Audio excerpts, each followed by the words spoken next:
A slip clutch for the middle gearbox on a 4150 Rhino. A gentleman blew the clutch discs out of it and then tried to put some more discs in it and said he came back here and this whole thing was red hot.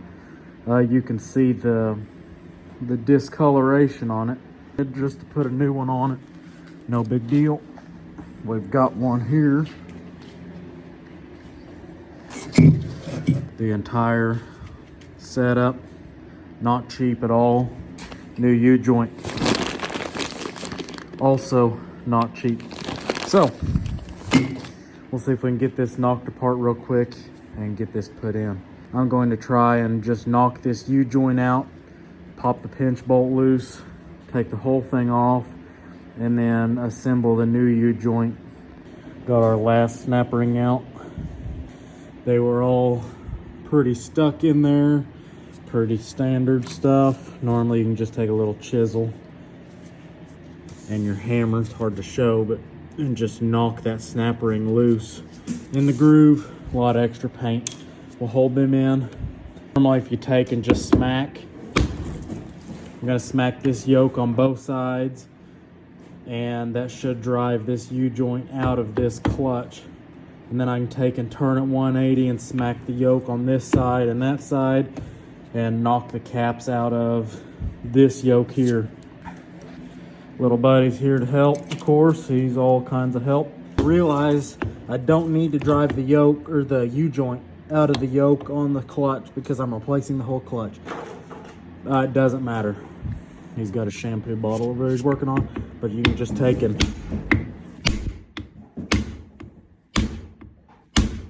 helps if you can smack it harder, but you see that cap just coming out of there. So now you can see just smacking with the hammer, smacking this yoke down, this cap is loose. Chisel didn't work. I went and got the bar. What? I went and got the bar. Yes, thank you.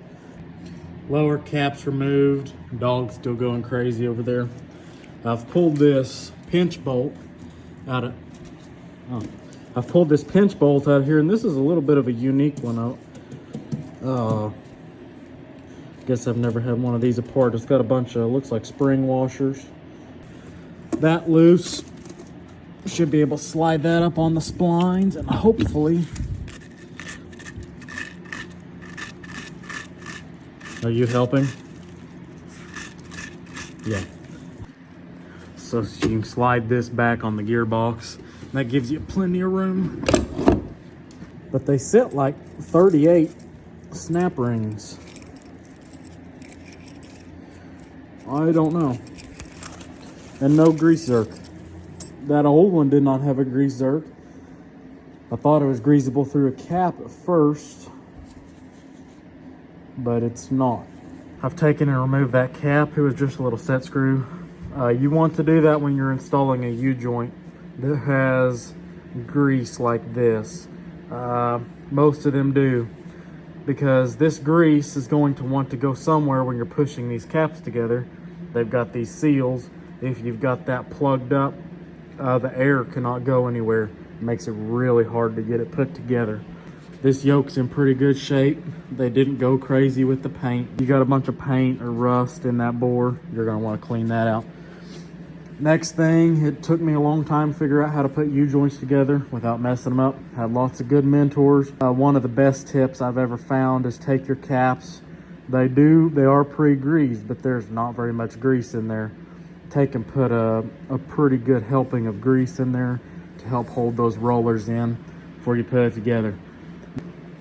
So I've done this a little more for an illustration. I have my one cap in. You see the U-joint is all the way.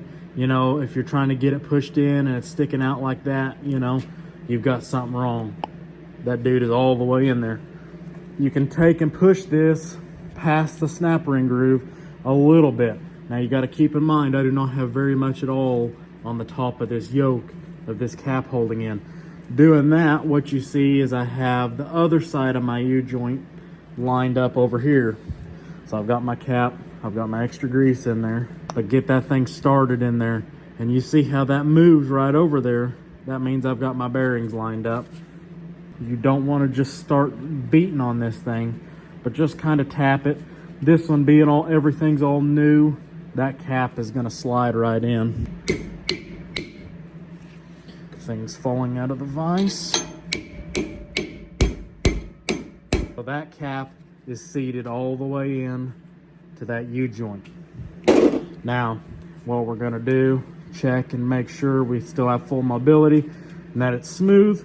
I'm going to put a snap ring on this side, drive this whole assembly the rest of the way over up against that snap ring, and put our snap ring on this side. Got both of our snap rings in. Check once more. We are good. It is a little tight, but it is smooth. This machine is new enough. Somebody is going to take this apart again in the future. I mean, it's going to happen. And if you're fortunate or unfortunate, however you look at it, you may be that guy that has to take it off the next time. A little bit of anti-seize on there. Slip clutch back on the machine. No pinch bolt. Back splines are loose, so we can move it. And you see I've pretty much got this lined up. Halfway there. Okay, we've got this job complete. Put a grease zerk in it. I'm gonna have to find one. I just have 190. I've got some straights, but I'm gonna have to get another one for that rear joint because it doesn't have a zerk in it either. It needs one. You might think this job is done, and it could be done, but we got to remember the whole point of this clutch is overload protection. If you hit something, it's going to slip, keep you from breaking shaft, U-joint, something. This clutch is assembled from the factory and painted, so it is assembled at the proper spring thickness for the overload protection, but it was painted afterwards. So this clutch, since it's painted and has been put together and sat on a shelf, is probably going to take a lot more to slip than what it's supposed to. So help me sleep better at night and to make sure the customer doesn't tear something up. I'm going to take this clutch apart and get in there with a pick or a screwdriver. Make sure each one of these discs is separated from this steel and that steel on both sides. And then I'm going to set it back to the factory torque. Easy way you can tell that is you've got a bunch of measuring tools in your toolbox. As you can see here, we're right at 15 millimeters on this clutch. So that's an easy way you can go on this style of clutch, one that doesn't have individual springs on the bolts, before you take it apart. If you know it's set at the factory spec. If you don't know the factory spec, look in your book. But if you know it's set at the factory spec, you can take a wrench and set it back to where it's supposed to be. I'm going to break all that apart and we should be good to go. Yep, changing clutches out on bush hogs is hard work. Hard work.